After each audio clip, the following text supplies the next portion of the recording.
Welcome back to the Deep Dive. If you're interested in resource management and really understanding how we track human impact on marine ecosystems, well, this deep dive is definitely for you. We are cutting straight to the heart of what's often a blind spot in fisheries science, a big one. It affects conservation, policy, even food security. We're diving into a 2014 paper from Fish and Fisheries. It's titled Gender in Small-Scale Fisheries, a Case for Counting Women and Beyond. The lead authors here are Danica Kleiber, Layla M. Harris, and Amanda C. J. Vincent. And they brought together a lot of research to make, really, one crucial point.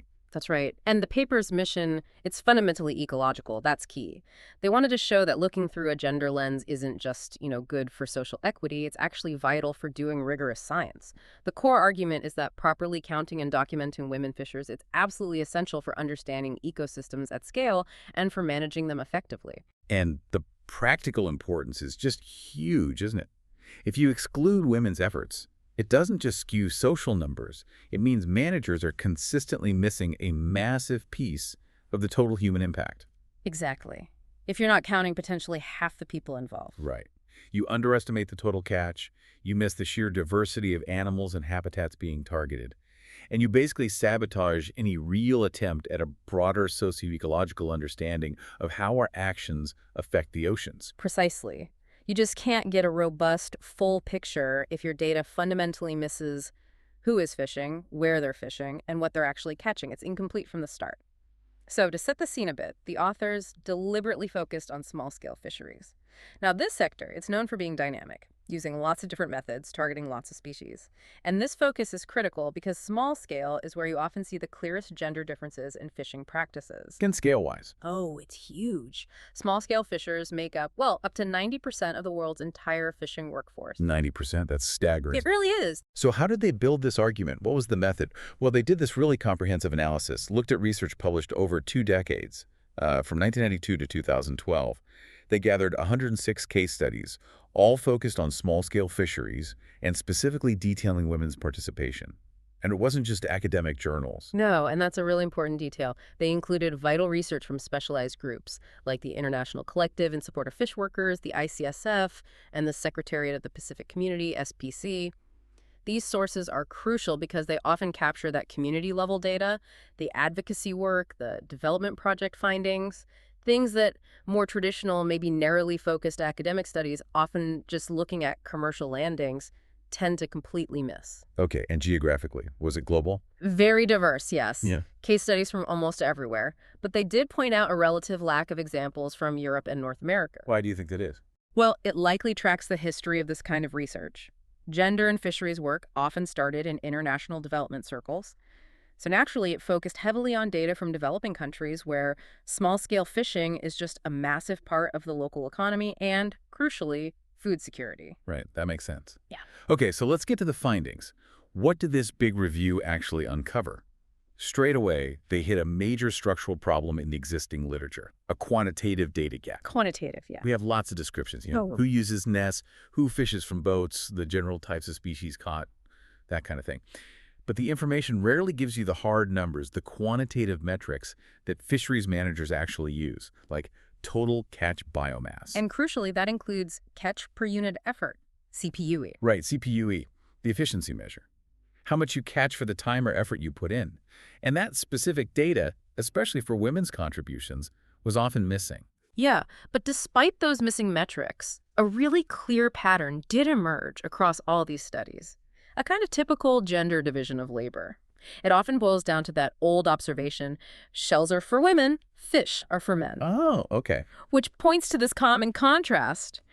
Women doing nearshore gleaning, often for invertebrates, while men are offshore in boats, usually going after finfish. And when they looked at the numbers they did have, the proportional data, overall, across all fishing activities combined, men clearly had a greater representation.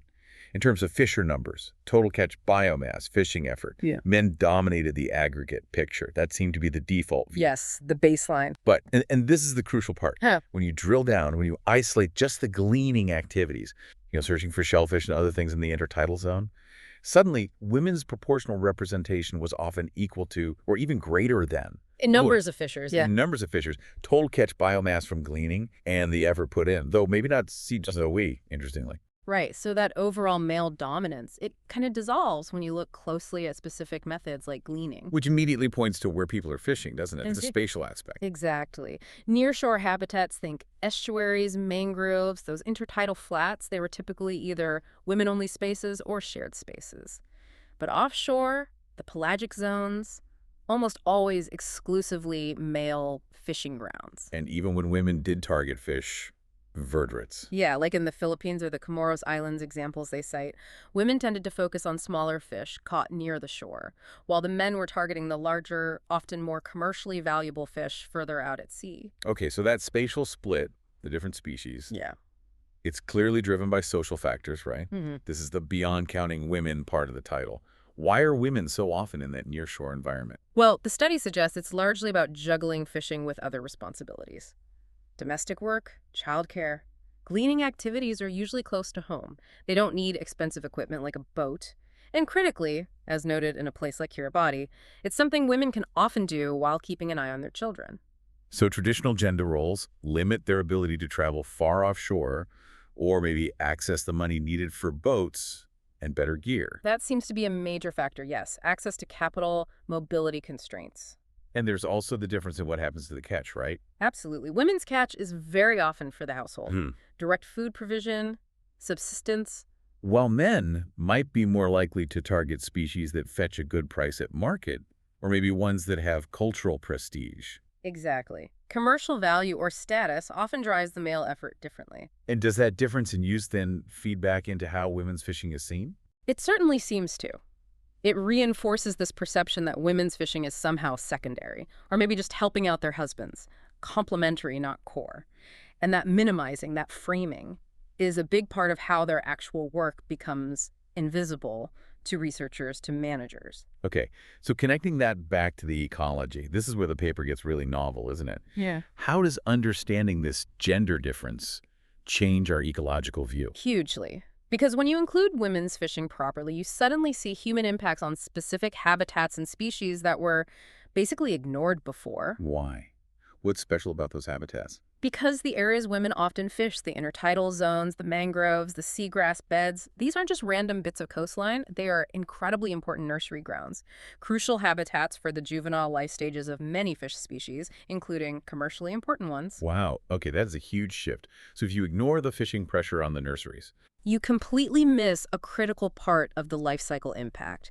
You can't understand the pressure on the adult fish stocks offshore if you don't know what's happening to the young fish near the shore. they mention an example in El Salvador. Yes, where women's fishing in estuaries was actually banned. Why? Because managers finally realized it could be threatening the offshore fishery by depleting those very breeding and nursery grounds. You can't make those kinds of connections or design effective rules if you aren't even tracking the activity happening in those critical zones. So it's not just about counting more fish being caught, it's about where and what is being caught and the ecological role of that place. Precisely. And the gender lens also shines light on a massive data gap concerning marine invertebrates, shellfish, sea cucumbers, crabs.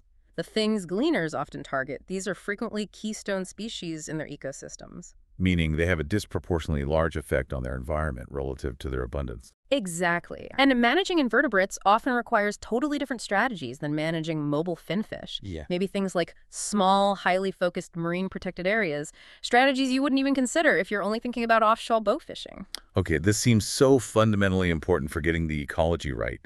So why the persistence of this data gap? Why hasn't science, fixed this already? Is it just hard to do? It's less about inherent difficulty and more about ingrained methods and cultural assumptions. The paper points to 4 big methodological barriers that keep women's fishing invisible. First, just limiting definitions. How do we even define fisher? Official census definitions often exclude part-time work or subsistence labor. They might require owning gear or fishing in the open sea. And that profile, part-time, subsistence, near shore, maybe without owning a boat, that's often exactly how women participate. The El Salvador example again. Yes, it's striking. The official census, using those narrow definitions, found only 9% of fishers were women. But a detailed community-level study that actually looked at all fishing activity found the number was closer to 26%. 26%. That's nearly 3 times higher. That completely changes your estimate of human pressure. Completely. The second barrier is cultural factors. In some places, it might be culturally frowned upon for women to fish openly, or fishing might be associated with poverty, so people are reluctant to admit it. So respondents, even the women themselves, might downplay their role. Yes, or describe it as just helping my husband, like they saw in the Philippines. It minimizes the economic and ecological reality of their work. Okay, definitions, cultural factors. What's third? Third is simply biased sampling. Where do researchers usually go to collect data? Ports, Yeah. markets, where the big boats land their catch. Exactly. Centralized landing sites, which immediately biases your sample towards the commercial catch, which is predominantly men's catch. So the study design itself filters out the women's contribution. If the catch is eaten at home, it never even enters the data stream. Precisely. It remains invisible to that common methodology. And the fourth barrier, you mentioned four. The fourth they call gender evaporation. Gender evaporation. Yeah. It's a vivid term. What does that mean in practice? How does the data evaporate? It's about losing the gender dimension during the research process itself. Maybe researchers or managers just aren't trained in gender-sensitive methods. They don't know how to ask the right questions or structure the study to capture it. Or maybe logistical issues. Or cultural barriers during data collection. Often, data collectors are men, and in some cultures, it might be difficult or inappropriate for male researchers to interview women directly about their activities. They mentioned Nigeria, where women explicitly said they preferred talking to female officers about their fishing. If only male officers are available, that data might just evaporate. Right. Wow. Okay, so adding all this up, what are the bigger implications here? For management, for society? Well, fundamentally, if you ignore women's fishing, you sideline them as stakeholders. They're directly impacted by management decisions, but they're not counted or consulted. And that leads to policy failures. Remember the Tuvalu trochus example? Sea snail, right? Yes, a valuable species they tried to reintroduce. But the managers didn't consult the women. The women, unaware of the plan, just continued their normal gleaning activities and inadvertently harvested the newly introduced trochus meant to repopulate the area. So the project failed because they didn't include the people actually using that specific resource and habitat. Exactly. Management without the full picture, including who is doing what, simply doesn't work. And beyond the ecology, you mentioned food security earlier. Yes, that's critical. Often, especially when other resources decline or fail, it's the women's subsistence catch from gleaning that provides the essential buffer against household hunger. It's a crucial safety net. So what's the path forward then? How do we fix this? It requires a real systemic shift. Future research needs to actively change how data gets collected. We need more randomized sampling designs that don't just focus on ports, more direct observation. And, crucially, interview protocols designed to be gender sensitive, making sure we talk to all community members appropriately. And maybe rethinking the definition itself. Absolutely. We need to revisit the very definition of fishing to make sure it explicitly includes vital practices like gleaning, not just boat-based offshore fishing. This whole deep dive really underscores how vital an interdisciplinary ecosystem approach is, and one that is explicitly, consciously gender-aware. You simply can't manage an ecosystem effectively if you're missing data on, 20, 30, sometimes even more % of the people taking resources from it. It's impossible. And maybe here's a final thought, something provocative for you to consider, drawn directly from the authors. They suggest that to really overcome this deep-seated invisibility of women's fishing, researchers need to flip their starting assumption, instead of assuming fishing is primarily male unless proven otherwise. Start with the assumption that women do fish. Exactly. Start with the explicit assumption that women are involved, and then design your research to find out how, where, and how much. That simple shift in the baseline assumption could have profound implications for study design, data collection, and ultimately our understanding of marine ecosystems. That's powerful, and it makes you wonder what other fields, what other areas of science or even business might be held back by similar blind spots, by unconscious assumptions about who isn't participating, when in fact they are. A question worth pondering.